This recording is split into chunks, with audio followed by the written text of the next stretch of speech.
Hello guys, कैसे हैं आप लोग? Hope you all are doing well and study hard. I am also doing very hard work for you all. So अभी सुबह आपको spinels की वीडियो मिली थी. Hope you like that video. हमारा जो कल की जो रह गई थी वो वहाँ पे हम लोगों ने लास्ट में ऑक्सीडेशन स्टेट किया था ना. तो ऑक्सीडेशन स्टेट के बाद जो पॉइंट आता है वो होता है टाइप्स ऑफ लिगेंड्स. ठीक है, तो मोनोडेंडेट, बाइडेंडेट, ट्राइडेंडेट ये हम लोग पढ़ते ही हैं, बीएससी में पढ़ रहे थे, 12th में भी पढ़ते हैं. ठीक है, अब इससे आगे बढ़े हैं तो सबसे इंपॉर्टेंट एम्बीडेंडेंट लिगेंड भी हम पढ़ते हैं 12th में. पर इन सब में सबसे इंपॉर्टेंट अगर क्वेश्चन आने वालों में से होता है ना तो वो होता है एम्बीडेंडेंट लिगेंड. देखो एम्बीडेंडेंट लिगेंड क्या होते हैं? एम्बीडेंडेंट लिगेंड वो होते हैं जिनमें दो डोनर एटम्स होते हैं. ठीक है, पर एक टाइम पे एक ही डोनेट करता है, दैट इज़ कॉल्ड एम्बीडेंडेंट लिगेंड. जैसे यहाँ पे CN है. ठीक है, N भी डोनेट कर सकता है, कार्बन भी डोनेट कर सकता है, पर वन टाइम पे वन ही डोनेट करेगा. और अगर एक डोनेट करेगा तो मोनोडेंडेट, दो डोनेट करे एक ही टाइम पे बाइडेंडेट, तीन डोनेट करे एक ही टाइम पे ट्राइडेंडेट, चार करे तो टेट्राडेंडेट. जैसे इथाइलिन, टेट्राअमीन है ना, चारों डोनेट करते हैं. तो इसी तरीके से ये होते हैं monodentate ligand. They are having two different donor atoms but at one time only one can donate. So there are so many examples. You have to learn the examples because examples ही आते हैं question में. NO2 negative, SO3 2 negative, S2O3 2 negative, ClO3 negative. Cyanide, अगर carbon से donation है तो उसको बोलते हैं साइनाइड. अगर यही डोनेशन नाइट्रोजन से है तो उसे बोलते हैं आइसोसाइनाइड. अगर SCN नेगेटिव हो जाता है और S से डोनेशन है तो उसे बोलते हैं थायोसाइनाइड. और अगर नाइट्रोजन से हो जाए तो उसे बोलते हैं आइसोथायोसाइनाइड. ठीक है, वेरी इंपॉर्टेंट क्वेश्चन ये आता है कि इनमें से नॉन एम्बीडेंडेंट लिगेंड कौन से हैं. ये बहुत इंपॉर्टेंट क्वेश्चन है. तो कौन कौन से होते हैं, इन्हीं के आप एक एक बढ़ा दो. जैसे NO2 है, NO3 negative, SO3 SO4 2 negative, ClO3 है, ClO4 नेगेटिव. ठीक है, तो ये होते तो क्या है, मतलब इनमें डोनर एटम तो दो होते हैं पर इकट्ठा ही दोनों डोनेट करते हैं. इकट्ठा ही दोनों के दोनों डोनेट करते हैं.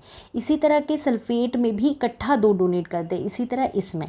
तो इसलिए ये जो है, अभी हमने NO3 नेगेटिव कल देखा था है ना, जब सीरियम वाला जो हमने केस देखा था उसमें हमने देखा था कि जो NO3 है उसका स्ट्रक्चर ऐसा होता है, डबल बॉन्ड O, यहाँ पे O negative and O negative. ठीक है, ये दोनों इकट्ठा डोनेट कर रहे हैं सीरियम को, है ना.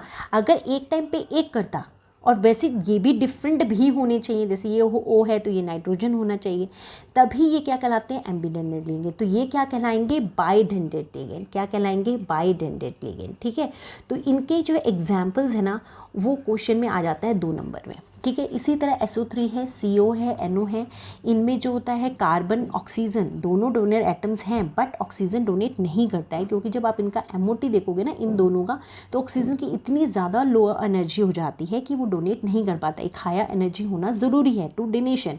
और कार्बन की होती है, ऑक्सीजन क्योंकि इलेक्ट्रोनेगेटिव होता है तो नीचे की तरफ बनता है. अगर आपको MOT याद होगा, ऑक्सीजन नीचे बनता है, कार्बन थोड़ा ऊपर बनता है, तो कार्बन की एनर्जी ज़्यादा होती है तो इट डोनेट्स. ओके, तो this is types of ligands में इंपॉर्टेंट इज एम्बीडेंडेंट लिगेंड. तो नोट्स में एम्बीडेंडेंट लिखो और तो आपको ध्यान रहेंगे ही रहेंगे.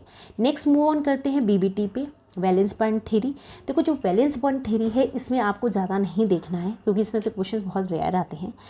देखो ऑर्बिटल्स में नॉर्मली इसमें क्या होता है, हाइब्रिडाइजेशन होता है. ठीक है, हाइब्रिडाइजेशन होके जो हाइब्रिडाइजेशन होता है उसके अकॉर्डिंग ज्योमेट्री और शेप होती है. ऑक्टाहेड्रल में 2 तरीके की हाइब्रिडाइजेशन हो सकती है, D2sp3, sp3d2. अगर अंदर की D ऑर्बिटल है तो इनर ऑर्बिटल कॉम्प्लेक्स बोलते हैं, अगर बाहर की ऑर्बिटल है तो आउटर ऑर्बिटल कॉम्प्लेक्स बोलते हैं. टेट्राहेड्रल में भी 2 तरीके की हाइब्रिडाइजेशन होती है, sp3 एंड st3. ठीक है, स्क्वायर प्लेनर में भी 2 हो सकती है, dsp2 और sp2d. इनर तो क्या कहते हैं हमारा dsp2 हो जाएगा, बाहर होगा तो sp2d हो जाएगा. इसमें सिर्फ 2 इम्पॉर्टेंट एग्जाम्पल्स हैं जो आपको थोड़े से ध्यान रखने हैं. Copper ammonia 4 positive. 4 देख के हमें ऐसा लगता है कि it can be a tetrahedral type of structure, but नहीं होता. और जब आप इसका इस तरीके से डायग्राम भी ड्रॉ करोगे ना तो sp3 आएगा, बट वो sp3 नहीं होगा क्योंकि उसके जो p ऑर्बिटल का जो एक इलेक्ट्रॉन है ना वो उठ के चला जाता है, क्योंकि PZ जो होती है परपेंडिकुलर होती है x एंड y एक्सिस के. Therefore does not participate and it undergo sp2d type of hybridization. Question एक ये भी आता है कि sp2d में पी की कौन सी ऑर्बिटल्स हैं जो कि इन्वॉल्व होती है हाइब्रिडाइजेशन में, तो आप क्या बताओगे, P X and P Y. ठीक है, डी की कौन सी होती है, T X square minus Y square. अभी हम नेक्स्ट करेंगे, ठीक है, पर ये इंपॉर्टेंट क्वेश्चन है कि पी की कौन सी होती है, तो P X and P Y and they are also having a high energy. तो ये पॉइंट बहुत इंपॉर्टेंट है। नेक्स्ट एग्जाम्पल आप लिखोगे एक अपने शॉर्ट नोट्स में, कोबाल्ट CN6 4 नेगेटिव का। ठीक है, जब आप इसकी ऑक्सीडेशन स्टेट निकालोगे +2 निकलेगा, कोबाल्ट 2+ मतलब D7। ठीक है, इसका जो भी जो एटॉमिक नंबर होता है 27 होता है। S2 हो गया, S2 में से 2 इलेक्ट्रॉन निकल के D7।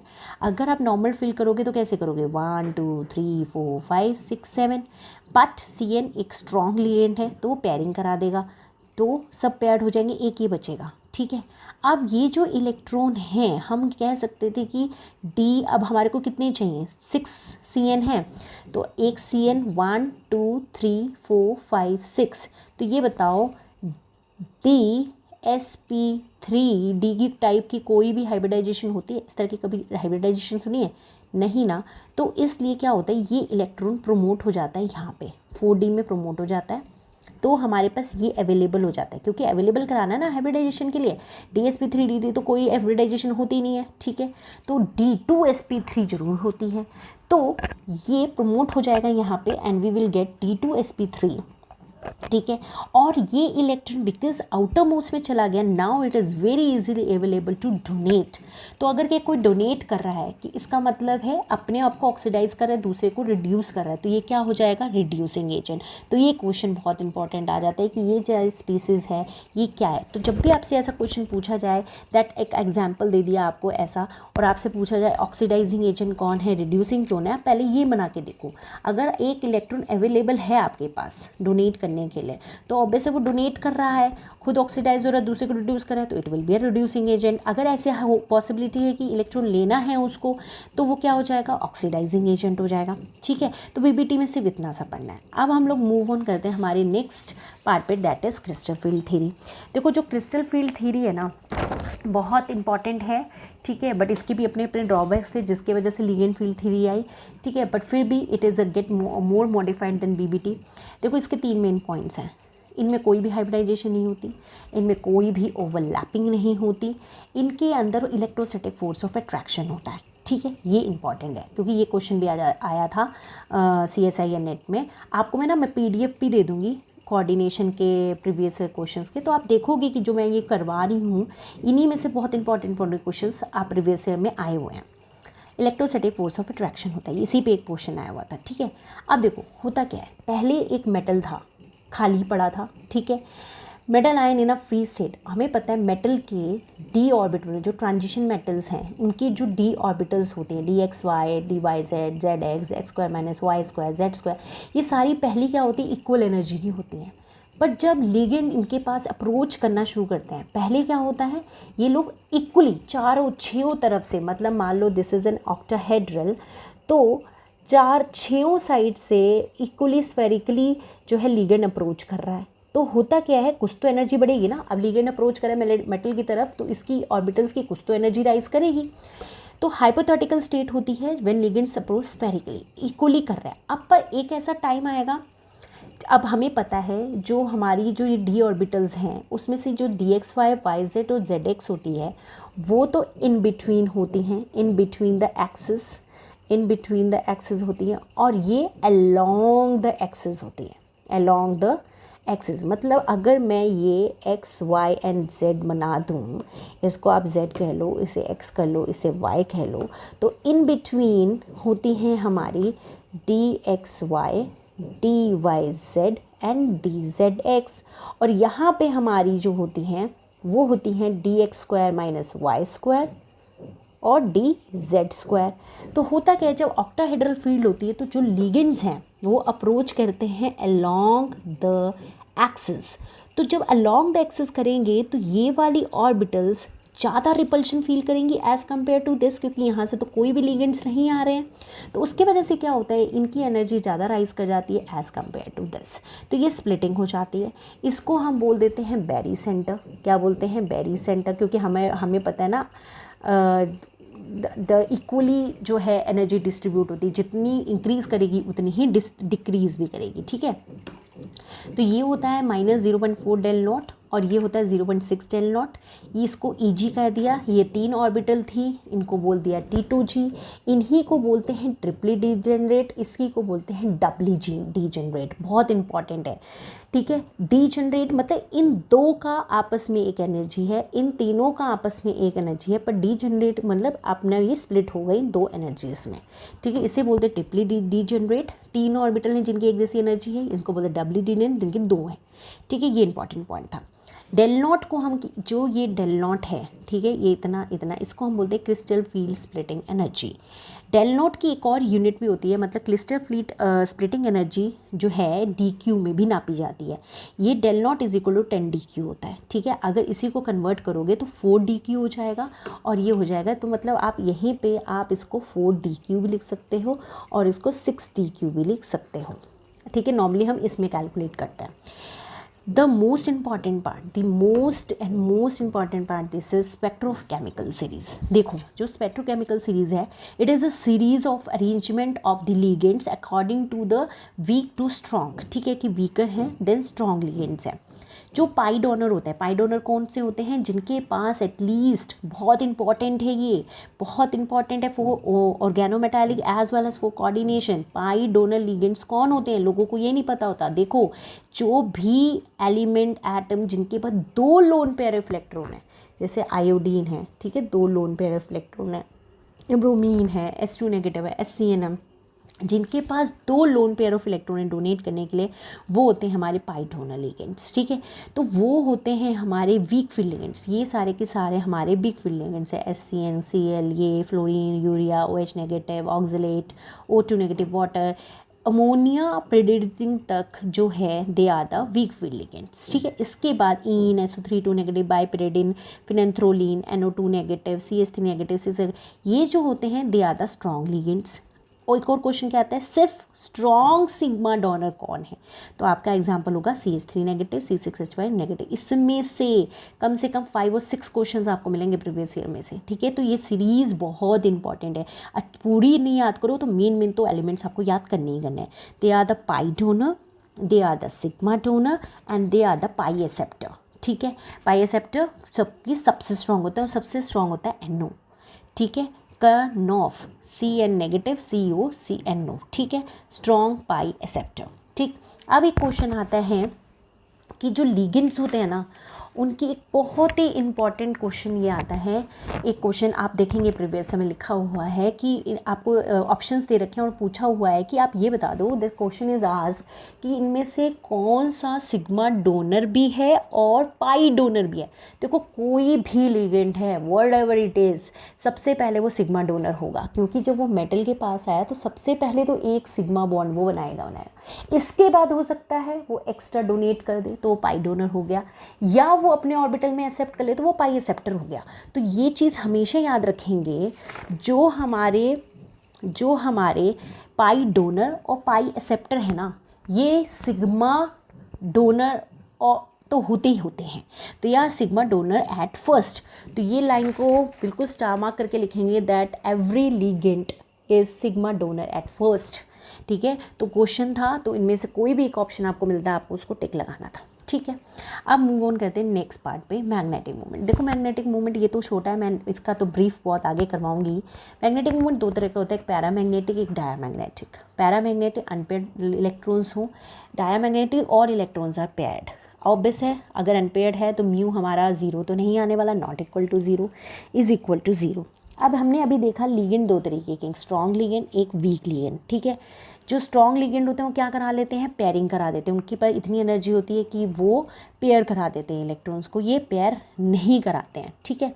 अब सुनो, अगर ये पेयर करा देंगे तो अनपेड इलेक्ट्रॉन तो बचेंगे नहीं, अनपेड इलेक्ट्रॉन नहीं बचेंगे तो मैग्नेटिक मूवमेंट 0 हो जाएगा। तो वो डायामैग्नेटिक नॉर्मली टाइप के कॉम्प्लेक्सेस देते हैं। ये नॉर्मली, ये मतलब लॉजिकल है, कॉन्सेप्ट है, ये हमारे पैरामैग्नेटिक देते हैं, ठीक है। अब मोस्ट इंपॉर्टेंट पार्ट जिस पे से क्वेश्चन आता है, दैट CFSE। अभी हमने पीछे CFSE देखा, क्रिस्टल फील्ड स्टेबलाइजेशन एनर्जी, ठीक है। जो ऑक्टाहेड्रल कॉम्प्लेक्स होती है कि उसे कैसे, उसका जनरल फॉर्मूला क्या है, ठीक है। हम CFSE किसके लिए लिखते हैं, जिनमें d इलेक्ट्रॉन्स हैं, d raise to power n, n क्या है, number of electrons in d orbital, मान लो 5 है तो d5, ठीक है। n क्या है, नंबर ऑफ इलेक्ट्रॉन्स। हमें पता है ऑक्टाहेड्रल में क्या होता है, T2G नीचे होती है, Eg ऊपर होती है, तो T2G के इलेक्ट्रॉन को मैंने P दिखा दिया, Eg के इलेक्ट्रॉन को Q दिखा दिया, ठीक है। अब जैसे यहाँ पे फिर से एक बार देख लें, ये हो गया T2G, यहाँ इसके अंदर जितने इलेक्ट्रॉन्स फिल होंगे उसे T2G कह दिया, इसमें जो इलेक्ट्रॉन्स होंगे उसके T2G कह दिया, ठीक है। अब हमें पता है नीचे की एनर्जी कितनी थी, -0.4 इंटू मान लो 3 इलेक्ट्रॉन है इंटू 3 कर दिया, ऊपर मान लो 2 इलेक्ट्रॉन है तो 0.6 इंटू 2 कर दिया, डेल नॉट प्लस MP। ये क्या है, ये बहुत इंपॉर्टेंट है, this is called pairing energy, this is the number of pairing electron, कितने इलेक्ट्रॉन ने ज़बरदस्ती पेयर किया। एक तो होता कि मेरी इलेक्ट्रॉनिक कन्फिगरेशन ऐसी थी कि मैं ऑटोमेटिकली पेयर हो गया, मतलब 5 इलेक्ट्रॉन पहले फिल हो गए, इसके बाद छठा इलेक्ट्रॉन आया तो वो अपने आप ऑटोमेटिकली फिल्ड हो गया, ठीक है। तो उसमें आप इसे इंक्लूड नहीं करोगे। अभी आप इसको ध्यान से देखो, पहले तो फॉर्मूला देखो, -0.4p plus 0.6q del not plus में MP, ठीक है। अब एक एग्जाम्पल लेते हैं इसका, बहुत खूबसूरत एग्जाम्पल है, इसको लिखना है, ठीक है। कोबाल्ट वाटर 6,3+, ठीक है। अगर मान लेते हैं कि वाटर तो वैसे वीक फील्ड लिगेंड होता है, बिल्कुल करेक्ट बात है, बट कोबाल्ट, इसकी अगर ऑक्सीडेशन निकालोगे तो कोबाल्ट की ऑक्सीडेशन स्टेट निकलेगी +3। अभी मैं एक्सेप्शंस पढ़ाऊंगी। कोबाल्ट अगर 3+ में है तो वो कभी भी जो इवन जो उसके लिगेंड्स हैं ना, वाटर भी किसकी तरह काम करेगा, स्ट्रॉन्ग की तरह काम करेगा। अमोनिया भी कहाँ तक करेगा, स्ट्रॉन्ग की तरह काम करेगा।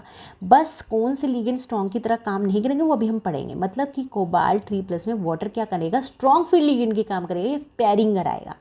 बट मैं मानती हूँ अगर ये वीक फील्ड लिगेंड होता तो क्या होता, ऑटोमेटिकली जैसे मैं मान लूँ चाहे लो स्पिन भरना है चाहे हाई स्पिन भरना है तो इलेक्ट्रॉन में कैसे फिल करती, D6 है। पहले हमारे को पता है कि जब हम लोग जूनियर क्लासेस में थे हम लोग पहले मैक्सिमम इलेक्ट्रॉन्स हर एक ऑर्बिटल में भरते थे, तो 1 2 3 4 5 6 इलेक्ट्रॉन अपने आप से ही पेयर्ड हो रहा है, ठीक है। ये तो होगी नॉर्मल, चाहे आप पेयरिंग कराओ चाहे ना कराओ। अगर मैं इसका लो स्पिन ड्रॉ करूँगी तो कैसे होगा, 1 2 3 4 5 6, एक तो इसे अपने आप ऑटोमेटिकली पेयर्ड हो रहा था ना, मतलब कि 2 इलेक्ट्रॉन्स हैं जिनको ज़बरदस्ती पेयर कराना पड़ेगा वाटर को। एक तो ऑटोमेटिकली ही पेयर्ड हो रहा है, इन दोनों को मेरे को ज़बरदस्ती डालना है वाटर को, जब water as a strong field ligand काम करेगा। देखो फिर से सुन लो, वाटर वीक फील्ड लिगेंड अगर हम माने तो फीलिंग कैसी होती, 1 2 3 4 5, ठीक है। 6 अपने आप यहाँ पे आ गया। पर यहाँ पे जब कोबाल्ट 3+ होता है तो वो स्ट्रॉन्ग फील्ड लिगेंड की तरह काम करता है, कौन, वाटर। तो अब उसको इन दोनों को पेयर कराना है, ठीक है, जो इसने यहाँ पे कराया, ठीक है। अब अगर मैं तुमसे पूछूं कि पेयरिंग एनर्जी इसे कितनी देनी पड़ी, भाई ये तो ऑटोमेटिकली पेयर्ड था, सिर्फ 2 को ही तो आपने पेयर कराया है, तो this is called pairing energy, कि कितने इलेक्ट्रॉन्स को आपको पेयर अप कराना पड़ा जो कि नेचुरली नहीं हो रहे थे, that is the pairing energy. तो अगर आप इसकी CFSE निकालोगे, यहाँ से देखोगे 1 2 3 4 5 6 इलेक्ट्रॉन्स की जो है एनर्जी -0.4 से मल्टीप्लाई कर दे, del not plus MP। M कितना रखोगे, 3 की 2, 3 नहीं रखोगे क्योंकि एक तो ऑटोमेटिकली पेयर्ड हो रहा था, ये बहुत इंपॉर्टेंट बात है, सिर्फ 2, तो आपका आंसर आ जाएगा 2P, क्योंकि यहीं पे ऑप्शन होगा 3P वाला भी होगा। आपको कंफ्यूज करेंगे पर आंसर ये करना है, ठीक है। चलो ये वो इंपॉर्टेंट पॉइंट्स हैं, कब पेयरिंग करनी है कब नहीं करनी है, कौन स्ट्रॉन्ग करेगा कौन नहीं करेगा। देखो पहले हम सारी बात तो हम ट्रांजिशन मेटल्स की कर रहे हैं। 3D सीरीज़ में मान लो +2 ऑक्सीडेशन स्टेट है, तो +2 मतलब जैसे कोबाल्ट 2+ है या क्रोमियम 2+ है, आयरन 2+ है, ठीक, कोई भी 2+ में है, तो आयोडीन नेगेटिव से अमोनिया तक जो हम अपनी स्पेक्ट्रोकेमिकल सीरीज़ अभी हम देख के आए पीछे, तो वहाँ पे हमारे को ये हमने देखी थी ना, आयोडीन नेगेटिव से लेके अमोनिया तक अगर 2+ है मेटल तो ये वीक फील्ड लिगेंड काम करेंगे, ये स्ट्रॉन्ग फील्ड लिगेंड काम करेंगे। पर अगर कोबाल्ट मतलब नो पेयरिंग हाई स्पिन बनेगा, ठीक है।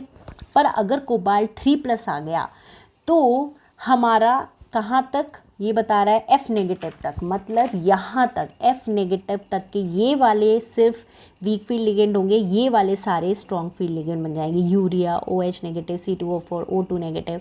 अभी अगर आपने मेरी सुबह वाली क्लास देखी होगी स्पाइनर्स वाली, उसमें O2 नेगेटिव था और CO3O4 में मैंने लिखा था कि दे विल फॉर्म नॉर्मल स्पाइनल। जब आप उसको कैलकुलेट करोगे क्यों ऐसा होता है, क्योंकि वहाँ पे O2 negative strong field ligand की तरह काम करता है, ना कि वीक फील्ड के। और जितने एग्जाम्पल्स थे वो उसमें वीक फील्ड लिगेंड की तरह काम कर रहा था, पर कोबाल्ट वाले केस में वो स्ट्रॉन्ग फील्ड लिगेंड की तरह काम कर रहा था, तो इसीलिए वो पूरा अलग सा चीज़ हो जाती है। ठीक है, नेक्स्ट पॉइंट, ऑक्टाहेड्रल कॉम्प्लेक्स है और ऑक्सीडेशन स्टेट +4 कर दिया। फॉर एग्जांपल वैसे तो आयरन नहीं होता, आयरन F4 है, कोबाल्ट F4 है, कोई भी F4 में है, तो भाई कोई भी लिगेंड हो they will form low spin, मतलब they will strong field ligand की तरह काम करेंगे, वो पेयरिंग कराएंगे क्योंकि मेटल का साइज़ बहुत ज़्यादा छोटा हो गया, अब वो अच्छे से अप्रोच कर सकता है। 4D एंड 5D सीरीज़, इसका मतलब क्या, जैसे जो हमारे को पता है, ये तो हम 3D की बात कर रहे थे, नीचे जाएंगे 4D और नीचे जाएंगे 5D, निकल, प्लैटिनम, प्लैटिनम। ठीक है, जैसे ऊपर से नीचे की तरफ हम लोग जाते हैं, ये दोनों मतलब प्लैटिनम या नीचे वाले जितने भी हैं वो ऑलवेज फॉर्म लो स्पिन। इसको वेरी इंपॉर्टेंट, मतलब ये सब चीज़ें आपको पता होंगी तो बहुत अच्छी बात है, नहीं पता है तो वेरी इंपॉर्टेंट करके लिखे कि 4D और 5D सीरीज़ के ऑलवेज लो स्पिन बनाते हैं, because as we move down the group, जैसे जैसे हम नीचे जाते हैं साइज़ बढ़ता है, डेल नॉट बढ़ता है, तो CFSE की जो एनर्जी है, इन दोनों के बीच का गैप बढ़ता चला जाता है। अब जब बढ़ जाएगा तो भाई ऊपर तो वो जा ही नहीं पाएगा, उससे पहले पेयरिंग करानी पड़ेगी, तो जिसके वजह से दे will form a low spin complex. ठीक है, समझ में आ गया। अब इसी के साथ ना एक और इम्पॉर्टेंट पॉइंट लिखो जो है बहुत इंपॉर्टेंट, मैंने इसमें नहीं लिखा है आप लोगों को, आप लिखेंगे इसमें कि जो प्लैटिनम है 2+ और प्लैटिनम 2+, ये हमेशा स्क्वायर प्लेनर कॉम्प्लेक्सेस बनाते हैं, स्क्वायर प्लेनर कॉम्प्लेक्सेस। ठीक है, पर अगर प्लैटिनम 4+ है और प्लैटिनम 4+ है तो वो हमेशा ही ऑक्टाहेड्रल कॉम्प्लेक्सेस बनाते हैं, इसको भी इम्पॉर्टेंट करके लिखेंगे। ठीक है, ओके, अब हम लोग मूव करते हैं नेक्स्ट में। नेक्स्ट है हमारा टेट्राहेड्रल कॉम्प्लेक्सेस। अभी हमने ऑक्टाहेड्रल करा, अब टेट्राहेड्रल करेंगे। अब देखो टेट्राहेड्रल कॉम्प्लेक्सेस में हम कहते हैं जो टेट्राहेड्रल होता है ना, 2 टेट्राहेड्रल को जब मिला देते हो तब एक क्यूब बनता है। ये जो क्यूब है ना, देखो एक टेट्राहेड्रल, अगर मैं इसके अंदर इस क्यूब में एक टेट्राहेड्रल को रखना चाहूँ, मान लो दिस इज़ अ मेटल, और अल्टरनेट पे छोड़ के आप लिगेंड लगाओगे, एक आपने यहाँ लगाया, इधर के छोड़ दिया आपने, एक आपने यहाँ लगा दिया, अब नीचे ये छोड़ा आपने, एक यहाँ लगा दिया, ये नीचे वाला छोड़ा आपने, एक यहाँ लगा दिया, अल्टरनेट पोजीशन पे 4 लिगेंड लगते हैं, वो होता है टेट्राहेड्रल इन क्यूब। ठीक है, आपने इन सबको ज्वाइन कर दिया तो ये एक हमारा टेट्राहेड्रल बन जाएगा। ठीक है, कैसा होता है टेट्राहेड्रल, ऐसा होता है ना। ठीक, 2 टेट्राहेड्रल को मिलाते तो एक क्यूब बनता है। ठीक है, अल्टरनेट साइड पे होते हैं। As tetrahedral has no centre of symmetry, इसके अपोजिट नहीं है ये ऐसा होता है, एक ऐसा होता है, एक इधर एक इधर, इसके अपोजिट नहीं होता। This is not centre of symmetry. Centre of symmetry मतलब जैसे मान लो ये रखा मैंने, है ना, ऑक्टाहेड्रल है, आप यहाँ जाओगे, यहाँ जाओगे, यहाँ जाओगे, इसके अपोजिट, मतलब अगर आपकी एक ऐसा पोजीशन, इन्वर्जन सेंटर भी कहते हैं, कि उसके अपोजिट पे आपको वही चीज़ सेम मिल जाए, that is called inversion centre, centre of symmetry. ठीक है, सेंटर ऑफ सिमेट्री में क्या हो जाता है, बॉन्ड लेंथ भी सेम हो जाती है। ठीक है, वो सेंटर ऑफ सिमेट्री हो जाता है। तो जिनके अंदर सेंटर ऑफ सिमेट्री होती है उसमें हम UNG वर्ड यूज़ करते हैं, जिनमें नहीं होती उनमें UNG वर्ड नहीं यूज़ करते, इसलिए जब स्प्लिटिंग होती है उसको EG नहीं लग के E और T2 लिखते हैं, G नहीं लगाते हैं। पहली बात, चलो फ्री मेटल था, अभी कोई भी लिगेंड नहीं था, अब लिगेंड ने अप्रोच किया, थोड़ी सी एनर्जी बढ़ गई पर अभी सिमेट्रिकली भरी है। ठीक है, अब हुआ क्या, यहाँ पर अगर मैं अब एक्सिस बनाऊँ, यहाँ पे अगर मैं एक्सिस ड्रॉ करूँ तो ये कुछ ऐसा एक्सिस होगा। तो आप देखोगे, मान लो this is X, this is Z and this is Y, आप देख रहे हो लिगेंड इनके बीच में है, मतलब in tetrahedral complex ligands are approaching in between the axis. तो जो इन बिटवीन वाली ऑर्बिटल्स थी उनकी एनर्जी राइज कर गई और जो ऑन द एक्सिस थी उनकी एनर्जी डिक्रीज कर गई। तो टेट्राहेड्रल में ये हो जाता है, ठीक है। अब यहाँ पे क्योंकि ये 2 हैं तो -0.6 डेल नॉट, ये 3 हैं तो 0.4 del not. Berry centre T2E बिल्कुल सेम टू सेम, बस वो ऊपर चला जाएगा, ये नीचे आ जाएगा।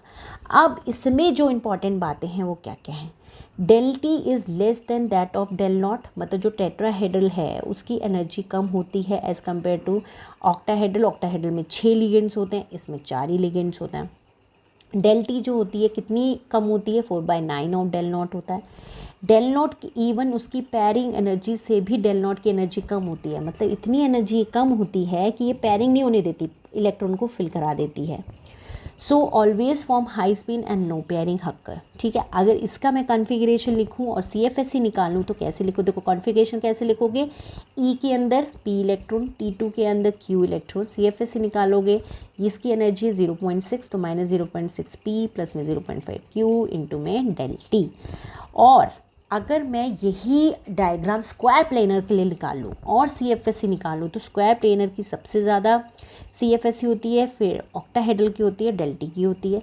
Square planar is equal to 1.75 of del nought होता है और square planar is equal to 3.5 of del T होता है। ये बहुत इंपॉर्टेंट पॉइंट्स हैं जो आपको याद रखने हैं, डायरेक्ट क्वेश्चंस आते हैं। अब हम लोग मूव ऑन करेंगे हमारे नेक्स्ट पार्ट पे, जिस पे से भी क्वेश्चन आ जाता है 4 और 2 नंबर का, energy of D orbitals of various system. अभी हमने किया ऑक्टाहेड्रल, टेट्राहेड्रल, अब हम करेंगे स्क्वायर प्लेनर। स्क्वायर प्लेनर का जब आप ये डायग्राम करते हो तो सबसे ज़्यादा एनर्जी होती है dx² माइनस वाई स्क्वायर की, उसके बाद एनर्जी होती है dxy की, उसके बाद होती है dz² की, और उसके बाद होती है dxz और dxz is equal to dyz, ठीक है। देखो क्यों होता है, आप ये सोचो स्क्वायर प्लेन कैसे बना होगा। जब ऑक्टाहेड्रल के ऊपर वाले और नीचे वाले पूरी तरह से खींच लो, सिर्फ 4 जो लिगेंड है इन प्लेन बचे, दैट इज स्क्वायर प्लेनर। तो z वाले इलेक्ट्रॉन तो आपने पूरे z वाले लिगेंड तो निकाल दिए, तो z की एनर्जी हो गई लो, सिर्फ x वालों की बढ़ गई, तो dx² की सबसे ज़्यादा, फिर dxy की, z² x और ये। अब याद कैसे करना है आप देखते जाना। अब करना है ट्राइगोनल बाइपिरामिडल, ठीक है। इसमें क्या होता है, आपको कुछ नहीं करना है, इसको उठाना है और इसको आगे कर देना है इसके लिए। तो क्या हो जाएगी dz² dx² minus Y square dxy। इसमें क्या होता है, ये दोनों इक्वल हो जाते हैं, dx² minus Y square equal हो जाते हैं, dxz इक्वल टू dyz, ठीक है। ये हमारा जो हो जाता है, ये हो जाता है ट्राइगोनल बाइपिरामिडल का। अब ट्राइगोनल प्रिज्म में हमारे को क्या करना है, ट्राइगोनल प्रिज्म में हम क्या करेंगे, इस वाले पार्ट को उठा के नहीं आगे ले आएंगे, dxz equal to dyz is greater than dz² greater than dx² minus Y square equal to dxy। देखो याद करना आसान था ना, पहले इसका तो याद ही सबको होता है, dx² minus Y square dxy। मैं तो इस तरह याद करती हूँ कि z वाले पूरी तरीके से गायब हो गए तो z की एनर्जी तो सबसे कम हो गई, x की एनर्जी ज़्यादा हो गई, ठीक। अब ट्राइगोनल बाइपिरामिड में क्या करो, z को आगे ले आओगे तो ये ऐसा हो जाएगा। इसमें ट्राइगोनल प्रिज्म फेरोसिन में क्या हो जाएगा कि इसको उठाओगे और आगे ले आओगे, dxz z² dx² minus is equal to dxy। अब स्क्वायर पिरामिडल का मतलब क्या है, एक स्क्वायर है और एक पिरामिडल है, मतलब z की कुछ ना कुछ तो एनर्जी है, तो वो यहीं से आ जाता है, ये यहाँ आ जाता है, मतलब dx² माइनस वाई स्क्वायर फिर dz², उसके बाद dxy dyz equal to dxz। तो ये हमको सबकी याद करनी है, इस पे डायरेक्ट क्वेश्चंस आते हैं और बहुत अच्छे से आते हैं। तो क्वेश्चन आएगा कि स्क्वायर प्लेन में सबसे ज़्यादा एनर्जी किस ऑर्बिटल की होती है, तो dx² minus Y square. Next question आ सकता है स्क्वायर प्लेन में कौन सी डी ऑर्बिटल इन्वॉल्व होती है, dx² minus Y square. Trigonal bipyramid में कौन सी डी ऑर्बिटल इन्वॉल्व होती है, dz²। ट्राइगोनल प्रिज्म में कौन सी होती है, dxz और dyz, ठीक है। तो इस तरीके का क्वेश्चन आएगा। चलो अब मूव ऑन करते हैं नेक्स्ट पार्ट पे। अब हम करते हैं, देखो ये हमारा सारा CFSC हो गया ख़त्म। अब CFSC के करते हैं न्यूमेरिकल्स। देखो numericals related to CFSC and expression of del nought in centimetre inverse. Normally question centimetre inverse में होता है, आपको कन्वर्ट करना होता है किलो जूल पर मोल में। कैसे करेंगे ये देखते हैं। देखो हमें पता है 1 एंगस्ट्रॉम इज इक्वल टू, ये मैं किस लिए करवा रही हूँ, बायो स्टूडेंट्स के लिए, 10⁻⁻10 metre, 1 nanometre this, 1 metre is equal 100 centimetre. आपको कन्वर्ट करना है सेंटीमीटर इनवर्स को किलो कैलोरी पर मोल में। देखो 1 किलो कैलोरी पर मोल होता है नियर अबाउट, वैसे तो ये 349.85 समथिंग होता है, बट मैं 350 लेके कैलकुलेट करती हूँ, 350 सेंटीमीटर। ठीक है, तो आप क्या करोगे, अगर सेंटीमीटर वाली टर्म है आप उसको 350 से डिवाइड कर दोगे।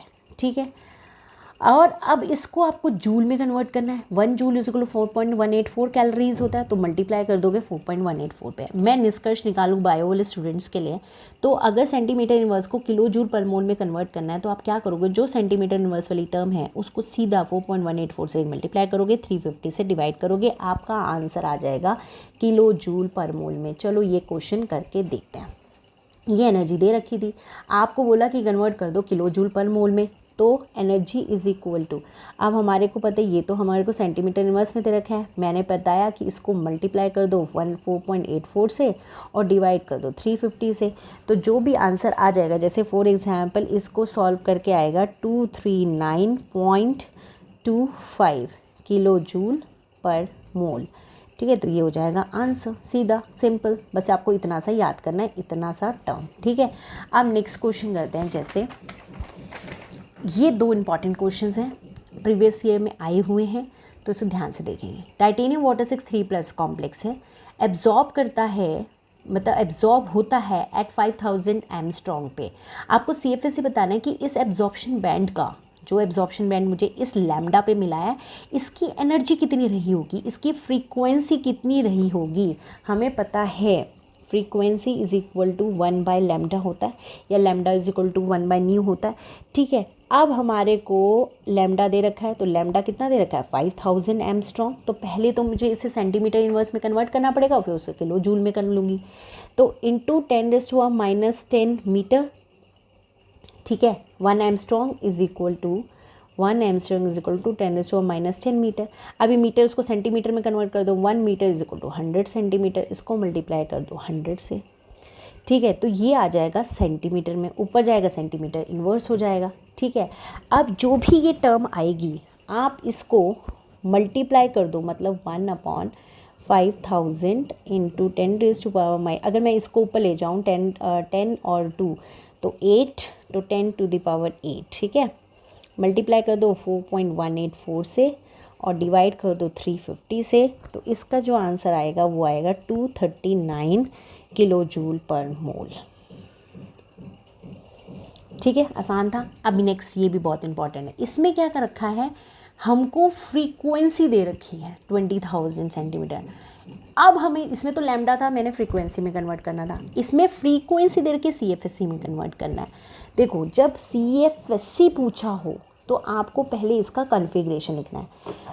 हम कैसे निकालेंगे, टाइटेनियम है, वाटर 6 3+, तो हमें पता है ये तो 0 हो जाएगा, x इज इक्वल टू 3, तो x is equal to +3। Titanium क्या होता है, शक्ति 22 D2 S2 और +3 है, तो ये हो जाएगा D1। ठीक है, मतलब 1 इलेक्ट्रॉन है, ऑक्टाहेड्रल है, क्योंकि ऑक्टाहेड्रल दिख रही है तो ऑक्टाहेड्रल बनाएंगे। ठीक है, तो 1 इलेक्ट्रॉन यहाँ पे प्रेजेंट है। तो अगर CFSC निकालोगे तो कैसे निकालोगे, -0.4 इंटू में 1 डेल नॉट, तो ये क्या आ जाएगा -0.4 डेल नॉट। ठीक है, ये तो हमारी CFSC आई। ठीक है, पर एब्जॉर्प्शन बैंड हमें कितने पे मिल रहा है, 20,000 सेंटीमीटर इनवर्स पे, तो इसकी CFSC निकालेंगे तो इसको मल्टीप्लाई कर दोगे 20, और ये क्वेश्चन आया हुआ है आपके प्रीवियस ईयर में, -0.4 डेल नॉट, तो ये क्या हो जाएगा, नियर अबाउट आपका हो जाएगा ये -80,000 सेंटीमीटर इनवर्स, क्योंकि यहाँ पे सेंटीमीटर था, ठीक है। अगर मान लो इसी को आपको किलो जूल पर मोल में करते तो इसको मल्टीप्लाई कर देते 4.184 से और 350 से divide. So hope guys this video these upcoming videos are being useful for you, so enjoy the video. That's for all for this video. Thank you so much.